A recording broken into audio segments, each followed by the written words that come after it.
আজকে CCTV online করতে গিয়ে মনিটরটাই নিতে ভুলে গেছিলাম, কিন্তু মনিটর ছাড়াই কিভাবে কাস্টমারের ফোনে সিসিটিভি অনলাইন করে দিয়ে এলাম সেটা আজকের ভিডিওতে দেখাচ্ছি। আর এই কাজ শেষ করে যে কম্পিউটারটা সার্ভিসিং এর জন্য হাতে পেয়েছিলাম সেটার অবস্থা তো আরো মজার।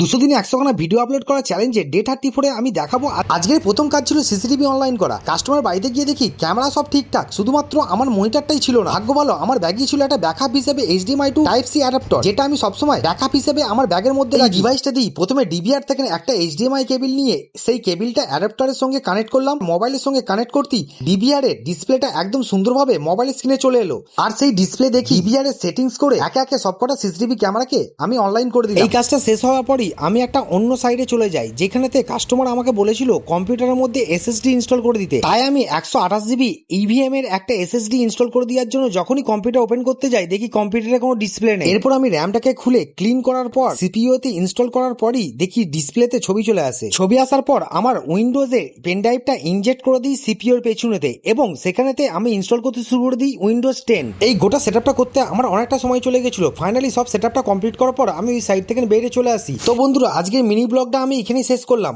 আসছি পরের মিনি ব্লগ। ততক্ষণ ভিডিওটা ভালো লেগে থাকলে অবশ্যই লাইক করে ফলো করে নেবেন। ধন্যবাদ।